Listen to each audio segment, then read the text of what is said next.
Sais-tu ce moment où tout s'écroule et tu as l'impression que personne ne voit ton combat? Eh bien, peut-être que Dieu a permis cela justement parce qu'il veut te révéler quelque chose que seul le silence peut t'enseigner. Tu t'es déjà demandé pourquoi certaines batailles semblent n'appartenir qu'à toi? Tu as déjà senti que tu te bats seul pendant que le monde continue simplement d'avancer? Aujourd'hui, tu vas découvrir que ces phases, aussi douloureuses soient-elles, cachent un véritable trésor. Il existe en toi une force qui n'a pas encore été totalement éveillée.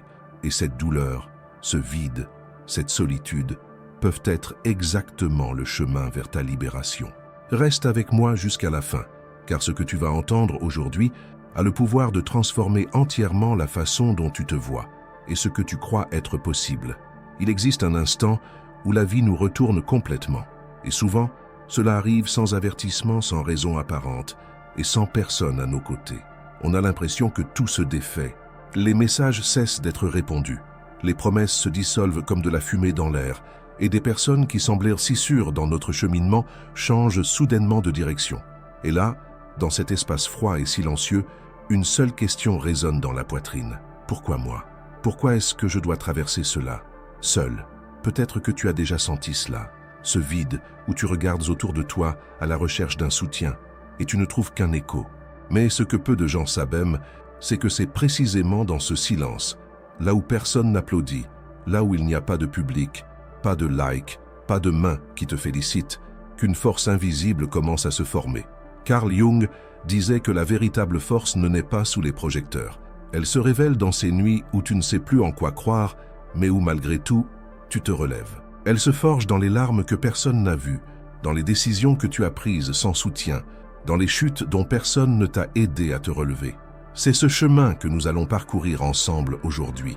Ce n'est pas une histoire de force brute ou de sourire forcé face à l'adversité. C'est une histoire de transformation, de comment la douleur silencieuse peut, en réalité, te pousser vers ta version la plus authentique. De comment l'absence d'accompagnement peut t'enseigner à construire la présence la plus importante de ta vie, la tienne. Tu connais cette sensation d'escalader une montagne sans voir le sommet, comme si la brume cachait tout, même le sens de continuer? Il y a des jours où tu sens que tu fais un effort immense, mais personne ne le remarque. Qu'alors naît le doute. Est-ce que ça vaut vraiment la peine? Mais si je te disais que ce chemin silencieux, apparemment solitaire, est justement l'espace sacré où ton identité la plus authentique est en train d'émerger. Jung appelait cela l'individuation, le processus de devenir qui tu es réellement, au-delà des attentes, au-delà du besoin d'être validé. C'est le moment où tu cesses de vivre pour plaire, pour t'adapter, pour prouver quelque chose, et que tu commences à vivre pour être, simplement être, sans étiquette, sans moule. Et cela, mon ami, demande du courage, parce que renoncer au besoin de validation, c'est comme réapprendre à marcher, mais à l'intérieur. C'est devoir se regarder dans le miroir sans applaudissements, sans maquillage émotionnel, sans personne pour te dire que tu fais du bon travail.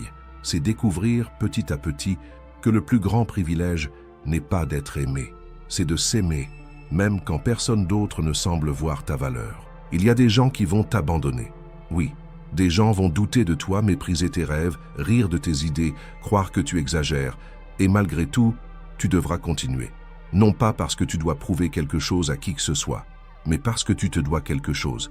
Fidélité. Fidélité à ton processus, à ton rythme, à ta vérité. Je me souviens d'une femme qui disait que le moment le plus difficile de sa vie n'a pas été lorsqu'elle a tout perdu, mais lorsqu'elle a essayé de recommencer, et que personne n'y croyait, ni amis, ni famille. Il lui disait que c'était de la folie, que c'était trop tard, que c'était impossible.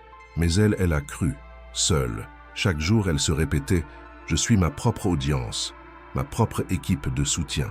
Et elle y est parvenue. Non pas parce que c'était facile, mais parce qu'elle a décidé d'arrêter d'attendre que les autres croient en elle d'abord. Elle a décidé d'être la première à croire. C'est cela, le tournant. La transition de quelqu'un qui vit pour être applaudi à quelqu'un qui agit par conviction. Et c'est là que s'installe la maturité. La maturité émotionnelle, ce n'est pas la force physique, c'est la constance.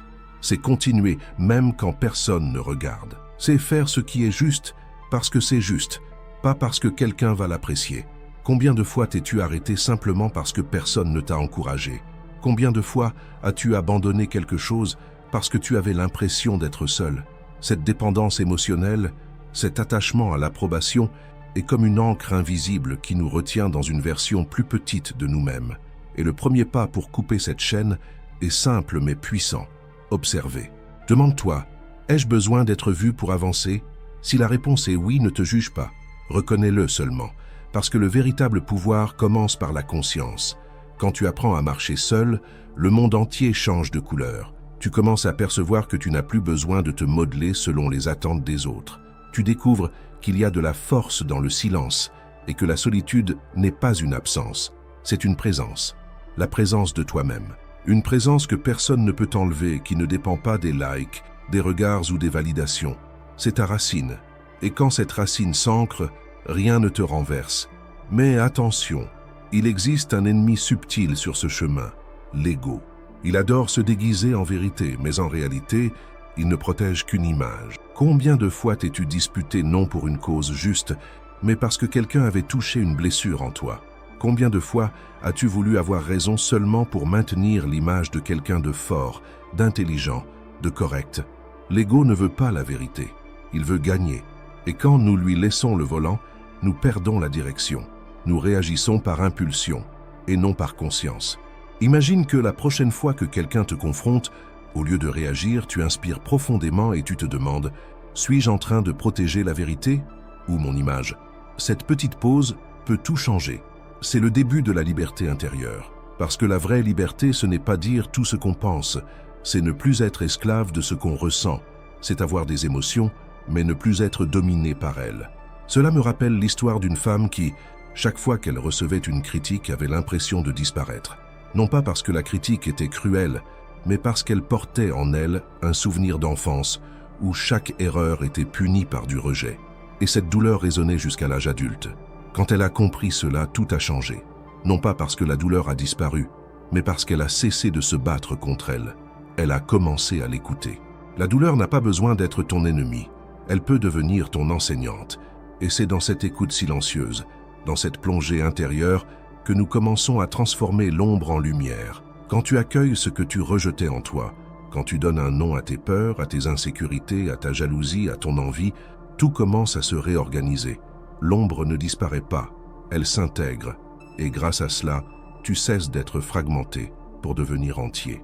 Et voici le point le plus transformateur de cette traversée, la discipline silencieuse, celle que personne ne voit, mais qui façonne ton identité. La femme qui se lève tôt pour méditer, même fatiguée. L'homme qui étudie tard dans la nuit, alors qu'il pourrait se reposer. La personne qui, même sans applaudissements, choisit de grandir, d'évoluer, de continuer. Voilà le secret des forts. Ils font les choses pour eux-mêmes. Et ils construisent des racines si profondes qu'aucune tempête ne peut les arracher. La discipline, lorsqu'elle devient une habitude, crée la confiance intérieure. Et la vraie confiance ne vient pas des compliments. Elle naît du engagement que tu honores envers toi-même. Tu dis que tu vas faire et tu fais. Tu promets que tu vas changer et tu changes. C'est ça la force. C'est ça la liberté. Et c'est ça la foi. Foi en toi. Foi en Dieu. Foi que l'invisible travaille en ta faveur même lorsque tout semble se dresser contre toi. Alors, si tu es arrivé jusqu'ici, laisse-moi te rappeler une chose. Lutter seul n'est pas la fin. C'est le début d'une version de toi plus forte, plus consciente, plus entière.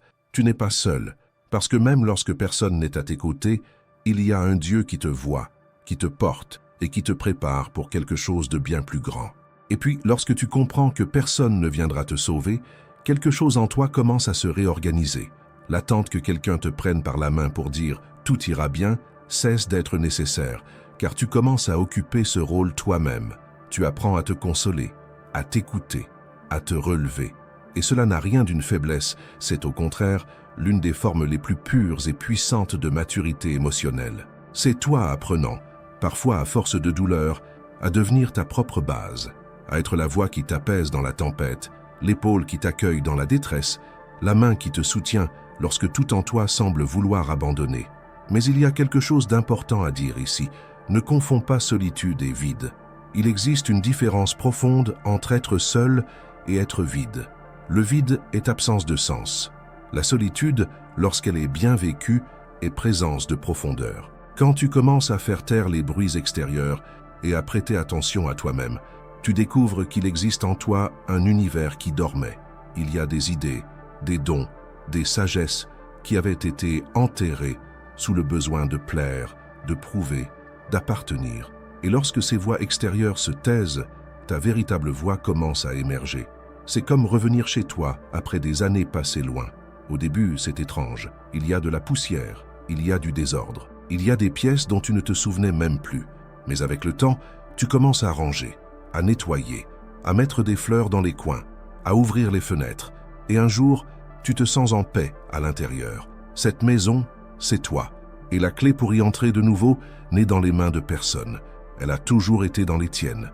Maintenant, imagine ce que serait ta vie si tu arrêtais de te soucier autant du regard des autres, si tu cessais d'être prisonnier des jugements, des silences, des rejets, et si au lieu de vivre pour être accepté, tu vivais pour être vrai.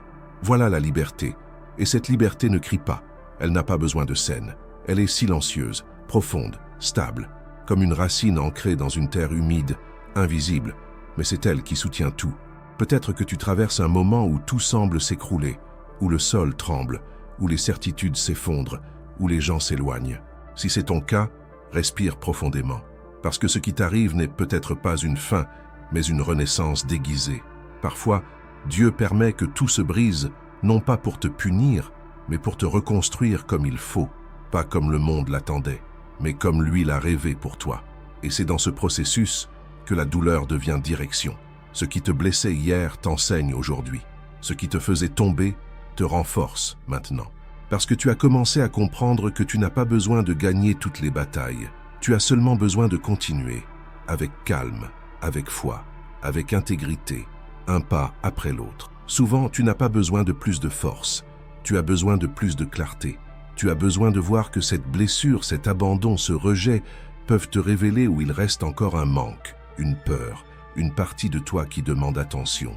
Et le plus beau, c'est que lorsque tu commences à prendre soin de ces parties que tu ignorais autrefois, tu te guéris.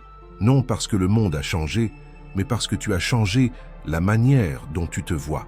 Et cela déborde. Les personnes fortes ne sont pas celles qui s'imposent, qui parlent fort, qui semblent tout contrôler.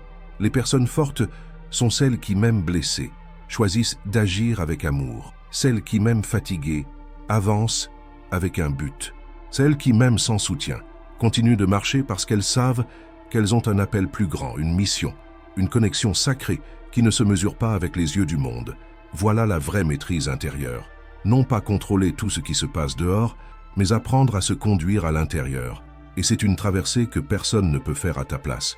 Mais c'est aussi une traversée où tu n'es jamais réellement seul. Parce qu'il existe une présence, une lumière, une force invisible qui t'accompagne constamment. Et elle te soutient lorsque tu décides de faire confiance, même sans preuve, même sans réponse. Si aujourd'hui tu es en plein processus de te retrouver dans le silence, de lutter seul, de te reconstruire sans applaudissements, sache que tu es sur le chemin.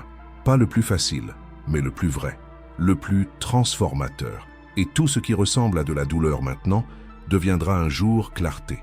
Tu regarderas en arrière et tu comprendras que rien n'a été en vain, que chaque larme, chaque non, chaque absence, chaque silence te ramenait vers toi. Et si ce contenu a touché quelque chose en toi, j'aimerais te demander un petit geste qui fait toute la différence. Abonne-toi à la chaîne, aime cette vidéo et laisse dans les commentaires une affirmation positive sur toi-même. Cela peut être simple comme « Je suis plus fort que j'en ai l'air » ou « Je deviens enfin qui je suis vraiment ». Ces mots, prononcés par toi, écrits par toi, ont du pouvoir. Et parfois, tout commence par une seule phrase. Et pendant que tu poursuis cette traversée silencieuse, quelque chose en toi commence à s'aligner avec un type de vérité qu'on n'apprend pas dans les livres, ni qu'on reçoit par conseil. C'est une vérité qui naît de ta propre douleur, de ton propre silence, de ton choix, chaque jour, de continuer même quand tout en toi te demande d'arrêter. Ce choix, si petit en apparence, est en réalité l'une des plus profondes expressions de foi, la foi en Dieu, la foi en le but supérieur de ton existence, la foi dans le fait que tu n'es pas oublié, tu es façonné. Il y a un moment très délicat dans la vie où l'on comprend que le vide n'est pas seulement à l'extérieur, mais à l'intérieur. Et ce n'est pas parce que tu n'es pas suffisant, mais parce qu'il existe un espace qui attend d'être rempli par quelque chose qui n'est pas encore né. C'est cet intervalle entre celui que tu as été et celui que tu es en train de devenir. Et cet intervalle est inconfortable. On a l'impression de ne plus appartenir à l'ancien endroit, mais de ne pas encore avoir trouvé le nouveau. Tu regardes derrière et tu ne te reconnais plus. Tu regardes devant et tu ne vois rien. C'est là que la majorité abandonne, mais pas toi. Parce qu'en toi est en train de naître une conscience nouvelle. Un type de maturité qui ne vient que lorsque tu traverses la nuit obscure de l'âme avec courage, même avec peur.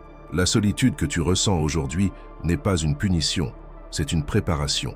Tu n'es pas éloigné de ce que tu connaissais pour souffrir, mais pour voir ce qui compte vraiment, voir qui tu es réellement quand personne ne t'applaudit, ne te rassure, ne te valide. C'est dans cet endroit dépourvu de distraction que tu entends enfin la voix qui a toujours essayé de te guider. Une voix douce, ferme, profonde, qui ne crie pas, mais t'appelle par ton nom, qui ne te pousse pas, mais te soutient, qui ne promet pas la facilité, mais offre la direction. Tu commences à percevoir que ton histoire n'est pas terminée. Elle change seulement de ton. Peut-être que la première partie a parlé de survie. Maintenant, c'est de transcendance. C'est le moment d'utiliser tout ce que tu as vécu, non comme poids, mais comme terre fertile. Chaque douleur, chaque perte, chaque injustice peut devenir la base sur laquelle tu construis une vie nouvelle. Et c'est une forme de pouvoir qui ne s'achète pas, ne s'hérite pas, se conquiert. Peut-être qu'en ce moment, tu portes des mémoires douloureuses, des paroles qui t'ont blessé, des choix qui t'ont abîmé. Peut-être qu'il existe en toi un ressentiment non résolu, une attente frustrée, une absence jamais comblée. Tout cela est réel, mais cela n'a pas besoin de définir ton futur. Tu peux regarder tout cela comme on regarde un champ dévasté après la tempête. Il reste des décombres, oui, mais il y a aussi de l'espace. De l'espace pour que quelque chose de nouveau naisse. Et crois-moi, il y a un temps pour fleurir pour tous ceux qui ont eu le courage d'affronter l'hiver. Il y a un moment où l'âme recommence à respirer doucement, même si le corps porte encore des cicatrices. Parce que ce qui change, ce n'est pas le décor, c'est le regard, la manière dont tu observes ta propre histoire, la manière dont tu te permets de trouver du sens, là où tu ne voyais que chaos. Ce qui était trauma devient territoire sacré, ce qui était douleur devient portail. C'est alors que quelque chose de magique se produit. Tu réalises que tu n'as plus besoin de tout porter seul. Non pas parce que quelqu'un est venu te sauver, mais parce que tu t'es libéré du besoin de porter ce qui ne t'appartient plus. Beaucoup des douleurs que tu traînes ne sont pas présentes. Ce sont des échos du passé, des répétitions de blessures anciennes qui n'ont jamais été reconnues. Et lorsque tu cesses de lutter contre ces douleurs et que tu commences à les accueillir, elles cessent de crier. Elles deviennent douces. Elles racontent leur histoire, puis s'en vont. Parce qu'elles ont été entendues. Et dans ce mouvement d'écoute intérieure, d'accueil de ta propre histoire, tu gagnes en autorité sur toi-même. Autorité émotionnelle, autorité spirituelle. Tu commences à faire confiance à ton intuition. Tu commences à dire non avec plus de fermeté. Tu commences à faire des choix avec plus de clarté. Et surtout, tu commences à te traiter avec plus de respect. Tu te relèves non pas pour être vu, mais parce que tu ne veux plus te laisser tomber. Peut-être que tu es exactement là en ce moment, fatigué mais conscient, blessé mais plein de foi, seul, mais plus entier que jamais. Et si c'est le cas, sache ceci, tu es exactement là où tu dois être. Parce que c'est ici que la transformation commence. Ici que Dieu travaille de manière plus profonde. Non pas pour te conformer aux attentes du monde, mais pour te ramener au plan original qu'il a pour ta vie. Et sur ce chemin, tu ne seras pas parfait. Tu vas te tromper, tomber, douter. Mais tu vas aussi te relever, apprendre, grandir, parce que la force ne réside pas dans l'absence de chute, mais dans la capacité de te relever avec plus de sagesse. Et chaque fois que tu te relèves, quelque chose change en toi.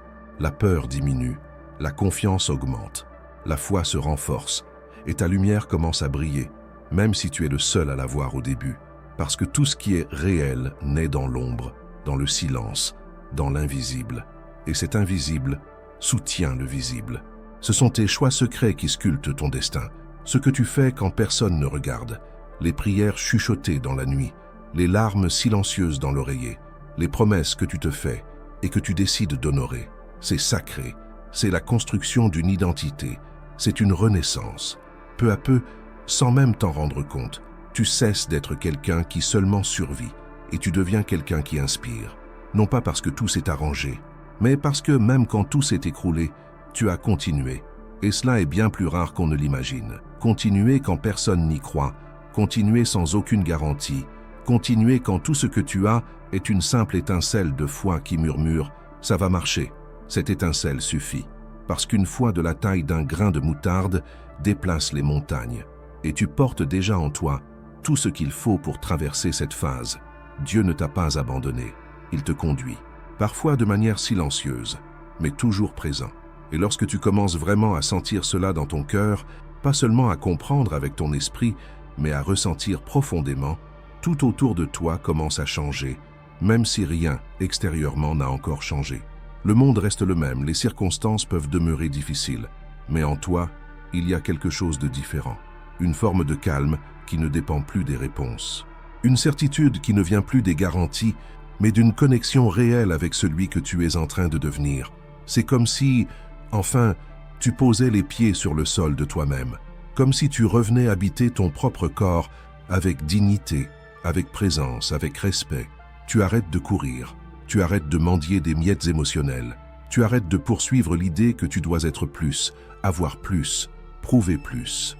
Parce que tu comprends enfin, tu n'as pas besoin de te compléter avec quoi que ce soit. Tu dois seulement te souvenir de qui tu es déjà.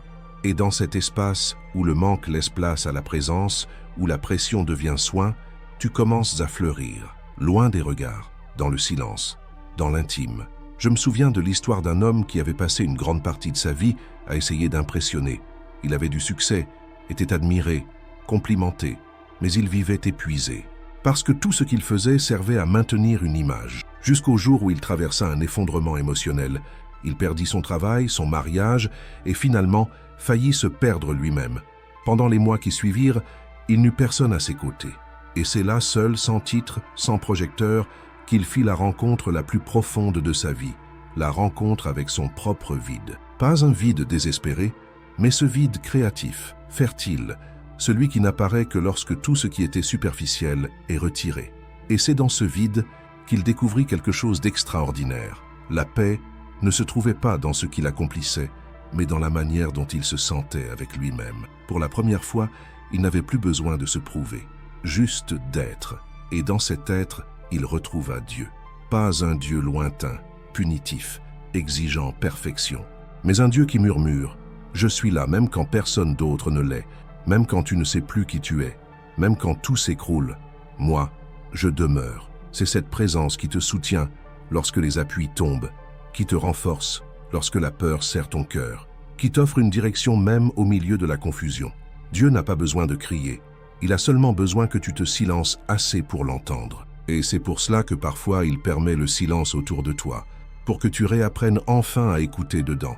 Dans ce processus, tu développes quelque chose de rare, la sérénité de celui qui n'a plus besoin de courir, de celui qui comprend que tout a son temps, de celui qui sait que la vraie transformation n'arrive pas de l'extérieur vers l'intérieur, mais de l'intérieur vers l'extérieur. Le monde t'a appris que le succès est fait de vitesse, de bruit, de visibilité. Mais l'âme sait que le vrai succès, c'est la paix. Et la paix exige des choix faits dans l'ombre, en privé, quand personne ne regarde. Tu commences à voir que ce qui a vraiment de la valeur n'a pas de public, que les plus grands miracles se produisent dans l'intimité, que la transformation véritable n'est pas celle que les autres remarquent, mais celle que toi seul ressens. C'est la manière dont tu réagis différemment à quelque chose qui autrefois t'aurait détruit. C'est le calme que tu portes, lorsque tout autour de toi reste encore en désordre. C'est la fermeté dans ta voix lorsque tu dis non, sans culpabilité. C'est l'éclat dans ton regard, lorsque tu te regardes dans le miroir et que, enfin, tu te reconnais. Et c'est à ce moment que la vie commence à conspirer en ta faveur, non pas parce que tu la forces, mais parce que tu t'alignes. Tu t'alignes avec la vérité. Tu t'alignes avec le temps divin. Tu t'alignes avec ton essence. Et quand cela arrive, des portes qui semblaient fermées s'ouvrent. Des personnes qui semblaient lointaines se rapprochent ou s'éloignent pour de bon. Et tu comprends que cela aussi est une bénédiction. Parce que ce qui est réel demeure. Et ce qui n'est qu'un masque se dissout. Tu cesses de chercher ce qui est correct pour être accepté. Et tu commences à faire ce qui est vrai, même si cela te coûte certaines relations, certaines opportunités, certains raccourcis. Parce que désormais tu comprends, ce que tu perds en étant vrai n'a jamais été à toi. Et ce qui est à toi vraiment, te trouvera le jour où tu seras prêt à le recevoir, entier, sans avoir besoin de te mutiler pour rentrer dans un moule. Tout commence à tourner autrement. Non parce que le monde a changé, mais parce que tu te déplaces désormais à un autre rythme, un rythme plus connecté, plus centré, plus vivant. Tu apprends à dire oui avec plus de courage et à dire non avec plus de légèreté.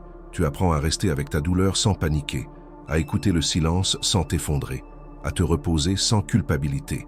Et surtout, tu apprends à aimer de manière plus entière, plus généreuse, plus libre. Aimer toi-même, aimer Dieu, aimer le processus. Et dans cet amour, tu te guéris. Tu te guéris de la précipitation, de l'exigence, de la dépendance, de la peur de ne pas être suffisant. Et tu découvres que tout ce que tu voulais tant, être accepté, être vu, être aimé, était disponible depuis toujours, en toi. La vie ne t'a pas blessé pour te briser. Elle t'a touché pour que tu t'arrêtes. Et qu'en t'arrêtant, tu regardes enfin vers l'intérieur. Maintenant, c'est toi avec toi, plus présent, plus conscient, plus préparé. Parce que même si la bataille continue, tu n'es plus le même. La douleur peut revenir, mais elle ne te trouve plus aussi vulnérable. La peur peut apparaître, mais elle sait désormais que tu ne fuiras pas, parce que tu as appris à rester. Et celui qui apprend à rester, même lorsque tout crie pour qu'il parte, est prêt à vivre une vie beaucoup plus authentique, beaucoup plus profonde, beaucoup plus vraie. Et c'est là, exactement là, que la vie change. Pas avec des feux d'artifice, pas avec une grande annonce, mais dans un instant silencieux où tu te regardes à l'intérieur et réalises « je ne suis plus celui que j'étais ». Et ce n'est pas parce que tout est devenu facile, ni parce que le chemin s'est éclairé d'un coup. C'est parce que maintenant tu as des racines. Et celui qui a des racines traverse n'importe quelle saison, parce qu'il a appris que la force ne réside pas dans le fait de ne jamais tomber, mais dans la capacité de se relever, avec plus de sagesse, plus de légèreté, plus de foi. Tu n'as plus besoin de crier pour être vu. Tu n'as plus besoin de te cacher derrière des personnages pour être aimé. Tu n'as plus besoin de te blesser en essayant de t'adapter à des espaces qui n'ont jamais été faits pour toi. Parce que maintenant, enfin, tu as compris que tu t'appartiens. Et ce sentiment d'appartenance est quelque chose que personne ne peut t'enlever. Il est à toi.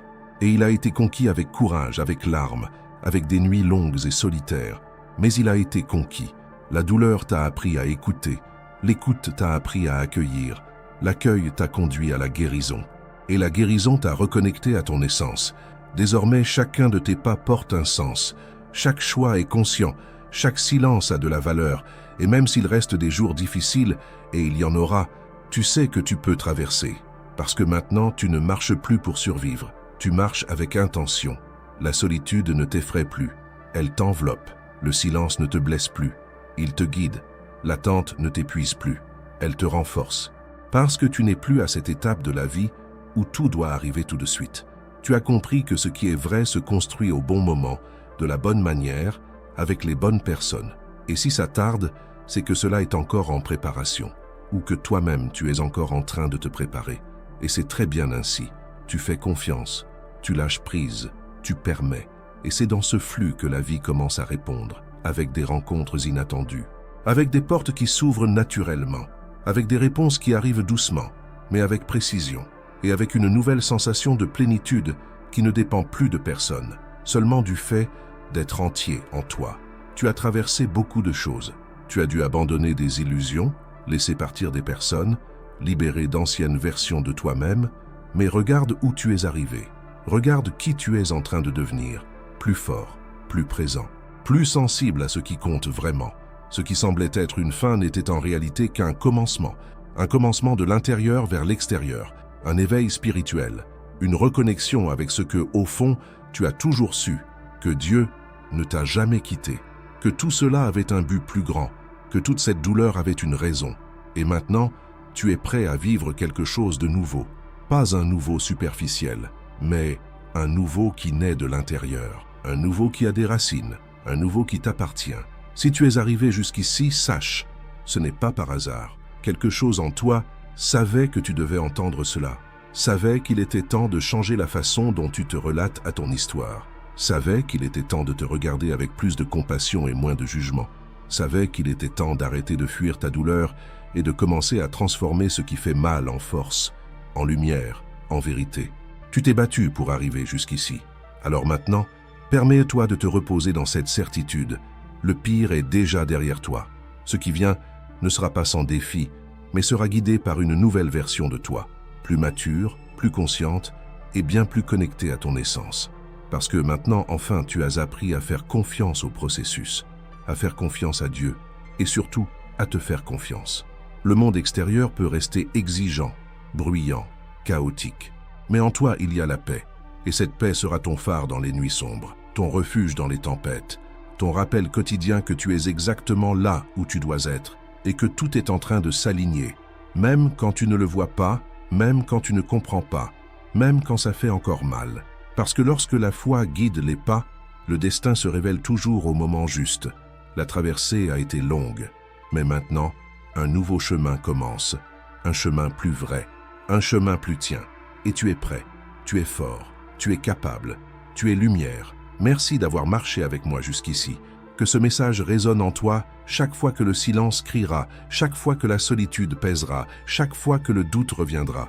Parce que maintenant tu le sais, tu peux combattre seul, mais tu ne seras jamais seul.